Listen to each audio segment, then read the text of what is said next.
So I think when it comes to the experience part of it, I think I'll start with academic experience because I think that's a more standardized answer you probably will hear across, different people that this group or anybody kind of interacts with.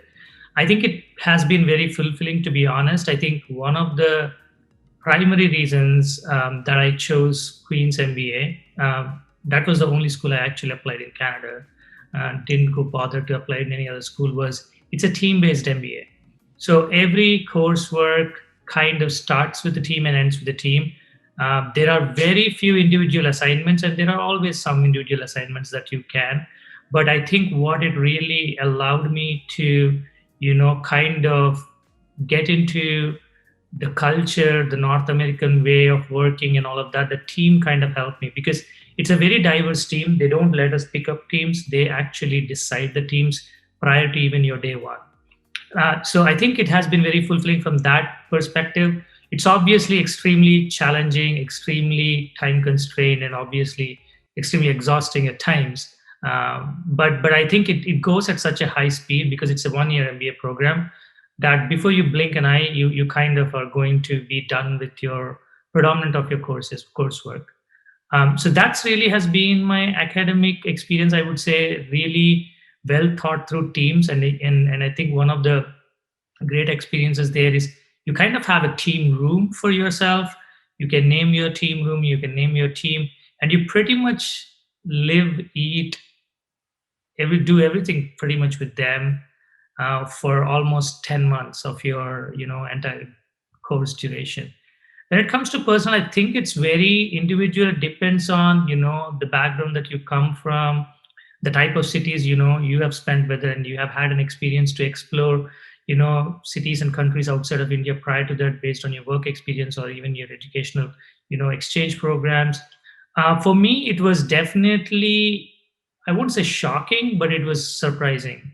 It took me quite a while to kind of really understand how things move.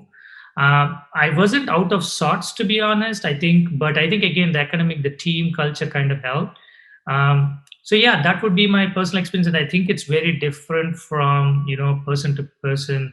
I stayed for a part in the grad race, and then I chose to move outside of the grad race and kind of stayed with a bunch of classmates in a private residence, and I think that kind of helps, right? Like, I think that is has been my personal experience. So yeah, it's took me a while, but I think the whole team aspect of Queens really helped me ease into Canada and its culture and whatnot. Yeah, pretty much your family, even your enemies at times, right? You get into crazy arguments. I mean, they put in very different personalities in the same team because that's how really how work culture is, right? Like you can, for most part of your careers, you can't really choose your team. As much higher up you go in the organization, it's very hard to build a team from the scratch unless you have your own startup, and or starting off in a series A type of company, you can. So it's very interesting, intriguing.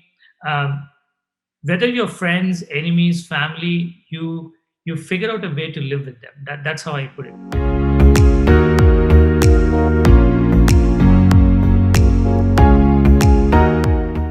I'll probably answer it in two parts.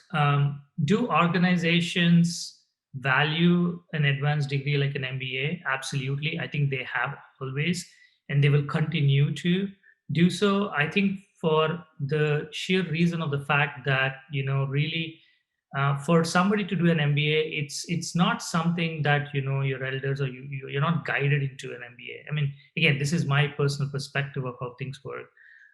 Predominantly, most of the people who are on this call are, who are aspirants of doing an MBA or any advanced master's program. They pretty much do it on their own will.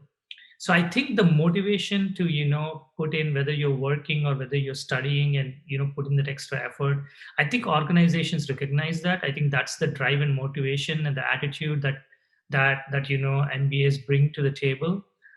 The willingness to go that extra mile, organizations have always kind of valued that. I think what has changed over the probably the past decade that I've seen is, um, organizations have started to figure out how to best use a well-rounded MBA graduate. And I don't think it's MBA gives you an edge completely or anybody. I mean, without an MBA too, I've seen phenomenal people, but I think it kind of takes an extra step for them to actually kind of prove their credentials. But I think that's what organizations have figured out. Organizations have figured out a better way to leverage MBAs within their own teams. Because prior to, I think when I actually graduated from MBA, the hottest fad was consulting, right? Whether that's management consulting, technology consulting, any type of consulting, that's what it was, right? Like that's where MBAs were getting the freedom to think through, getting the freedom to do what they think is the right strategy, have an opportunity to work on strategy, have an opportunity to work with senior leaders in different organizations. But I think a lot has changed in how organizations look at it, and they are powering their teams and empowering the teams with MBAs, and making sure that the teams have that perspective of a well-rounded business professional, whatever that field is. So I think that has been the biggest trend I have seen over my experience.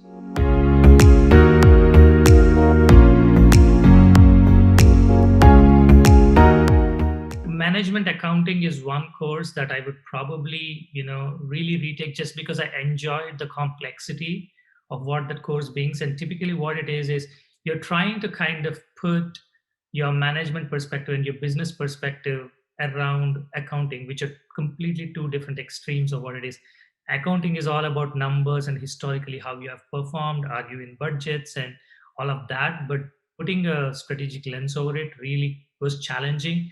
It was one of the most challenging, toughest courses. The professor was also kind of very challenging and tough in a good way to deal with. But I think I enjoyed it so much that before I kind of blinked, it was done. That's one course. I think if I had to add something to what I've already done, or refresh my memory, I think I would have taken, or I would choose to take rather, an advanced course in private equity, especially with the number of startups and even within large organizations. For example, Walmart that I work for now, which is Fortune 1 company, it's still, there is a lot of startup mindset that the leaders are trying to bring into play, because it's almost like running small organizations within organizations. So that's the direction we envision as leadership team to take the teams through. So I think I did a pretty good course. I did a foundational course, really enjoyed it.